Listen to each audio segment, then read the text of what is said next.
تو جس کی غیرت اور عزت کا جنازہ سر عام نکل رہا ہو اور وہ خاموش تماشائی بن کے دیکھتا رہا ہو اور وہ صرف یہ سوالات کر رہا ہو کہ بھی میرا گھر اجاڑ دیا، میری خوشیاں چھن گئی،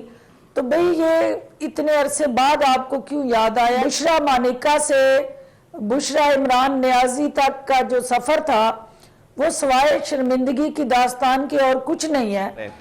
سوال کیا جا رہا ہے کہ خاور مانیکا نے ضمیر کی آواز پر اب اعترافات کیوں کیے ہیں، لیکن وہ گزشتہ 5 برس سے خاموش کیوں تھے؟ اگر انہیں ڈرایا دھمکایا گیا تھا تو وہ اب کیوں اعتراضات کر رہے ہیں؟ اس کے علاوہ سوال اٹھایا جا رہا ہے کہ اگر اس وقت ڈرایا دھمکایا گیا تھا لیکن 16 ماہ کی پی ڈی ایم حکومت اور 4 ماہ سے چیئرمین تحریک انصاف کی قید کے دوران بھی انہیں تحفظ کا احساس کیوں نہیں ہوا؟ اینٹی کرپشن کی جانب سے یعنی اوکاڑا میں جو حویلی لکھا میں محکمہ اوقاف کی اراضی پر غیر قانونی قبضے کے کیس میں گرفتاری اور 13 نومبر کو ضمانت کے بعد ہی اس انٹرویو کا خیال کیسے آیا؟ ایسے وقت میں جب پہلے سے عدت سے متعلق کیس عدالتوں میں ہے، اس کے بعد ان کی گرفتاری اور پھر اعترافات کو کچھ شک کی نگاہوں سے بھی دیکھا جا رہا ہے۔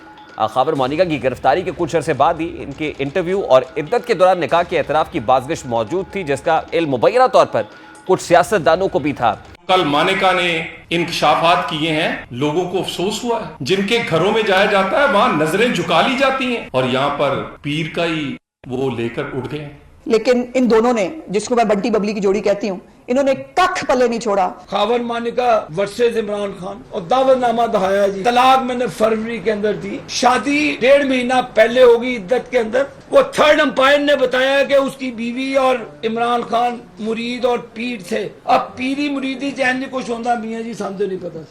اس وقت مرکزی سیکرٹری اطلاعات استحکام پاکستان پارٹی ڈاکٹر فردوس عاشق اعوان صاحبہ ہمارے ساتھ موجود ہیں۔ السلام علیکم ڈاکٹر صاحبہ، بہت بہت شکریہ آپ کے وقت کے لیے۔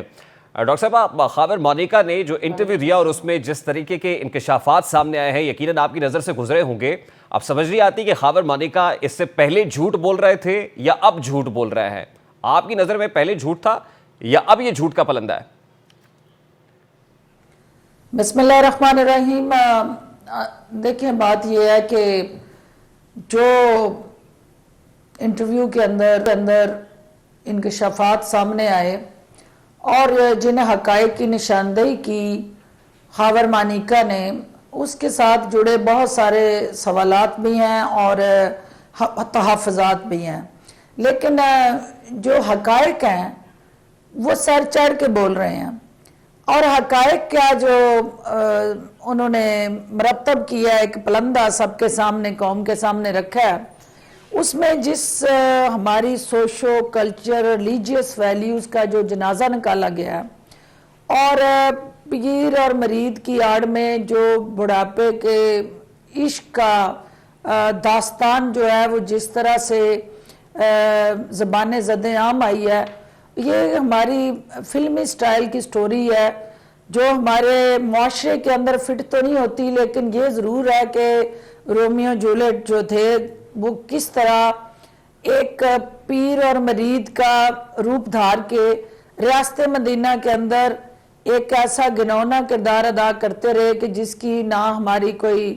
معاشرتی اور نہ کوئی ہماری سماجی اور نہ کوئی ہماری مذہبی جو ہے وہ روایات اس کی اجازت دیتے ہیں۔ لیکن دیکھنا یہ ہے کہ خاور مانیکا جو ہے کیا پہلے وکٹم تھے یا اب وکٹم ہے، کیونکہ پہلے اگر انہوں نے یہ سب کچھ انہیں پتا تھا کہ یہ سب کچھ ہو رہا ہے، انسان جیتا ہے غیرت کے نام پہ، زندہ رہتا ہے اپنی عزت کے لیے، تو جس کی غیرت اور عزت کا جنازہ سر عام نکل رہا ہو اور وہ خاموش تماشائی بن کے دیکھتا رہا ہو اور وہ صرف یہ سوالات کر رہا ہو کہ بھی میرا گھر اجاڑ دیا، میری خوشیاں چھن گئی، تو بھئی یہ اتنے عرصے بعد آپ کو کیوں یاد آیا؟ یقیناً اس کی ایک وجہ ہمیں سمجھ آتی ہے کہ وہ اس وقت صاحب اقتدار تھے، اس وقت وزیر اعظم ہاؤس میں ان کی سابقہ وائف جو ہے انہوں نے بشرا مانیکا سے بشرا عمران نیازی تک کا جو سفر تھا وہ سوائے شرمندگی کی داستان کے اور کچھ نہیں ہے۔ لیکن خاور مانیکا صاحب یہ دانستہ یا غیر دانستہ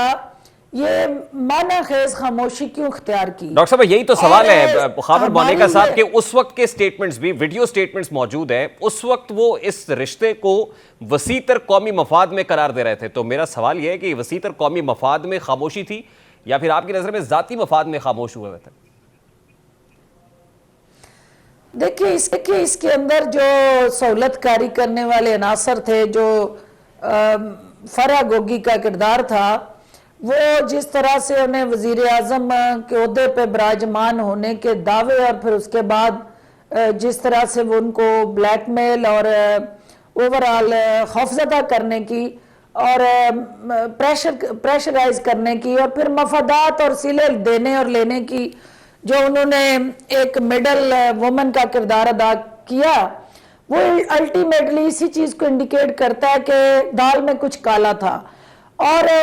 ڈیفینیٹلی اس وقت بھی یہ مانیکا صاحب کو پتا تھا کہ ان کی بیوی کیا گلچھڑے اڑا رہی ہے،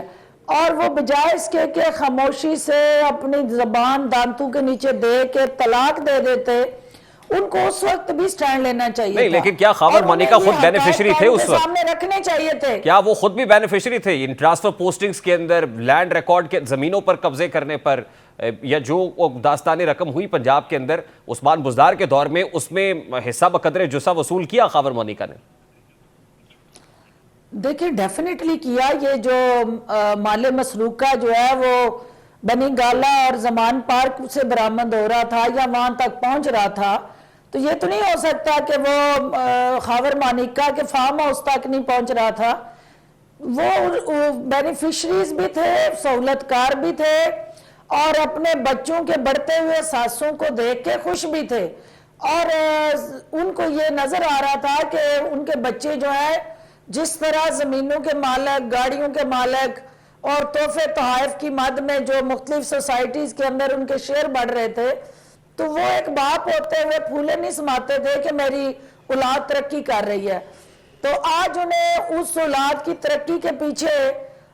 کوئی ہاتھ جو کار فرما تھا، جو طاقت ان کو سپورٹ کر رہی تھی، آج انہیں پتا چلا کہ وہ وزیر اعظم ہاؤس کی چھڑی تھی، اور وزیر اعظم ہاؤس سے وہ تانے بانے جو ہے جب مل رہے ہیں تو بہت دیر کی مہرباں آتے آتے کاش یہ آپ نے بہت پہلے یہ حقیقت قوم کے سامنے اشکار کی ہوتی، کاش یہ آپ کا ضمیر پہلے جاگ گیا ہوتا، اور الٹیمیٹلی آج یہ قوم کو دن نہ دیکھنا پڑتا کہ صادق اور امین بن کے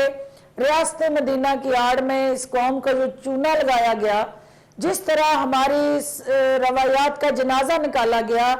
جس طرح ماں بہن اور پیر مرید کے ایک مقدس رشتے کو پامال کیا گیا، جس طرح سے چادر چار دیواری کی آڑ میں نقب زنی کی گئی۔ ڈاکٹر صاحب اس انٹرویو کا خاور مونیکا کو کوئی فائدہ ہوگا؟ آشکار ہونا ضروری تھا۔ اس انٹرویو کا کوئی فائدہ ہوگا خاور مونیکا کو؟ دیکھیں خاور مونیکا نے اپنی دکھوں کی داستان بیان کی ہے، اپنی شرمندگی کی داستان بیان کی ہے، بسی کو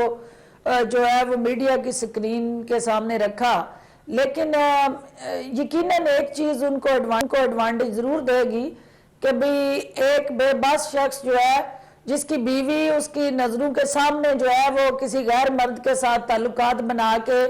اعلانیہ اور غیر اعلانیہ جو ہے وہ اس کو بائے بائے کر رہی تھی، تو اس کی مثلاً کیا اس کے پیچھے بھی کوئی روحانی درس تھا کہ بھئی انہوں نے اس سارے کو عزت اور غیرت کو ابزاب کرنا ہے، بولنا نہیں، خاموشی اختیار کرنی ہے؟ تو اب جب انہوں نے خاموشی توڑی ہے تو کیا اس کے پیچھے کوئی ان کو بینیفٹ ہے؟ تو آنسر اس کے اب پچھتائے کیا ہوت جب چڑیاں چگ گئیں کھیت۔ اب یہ جتنا بھی ان کا پچھتاوا ہے وہ ان کے اوپر بوجھ ہے، کیونکہ ان کے اپنے کندھوں پہ بوجھ ہے، ان کے اپنے ضمیر پہ بوجھ ہے،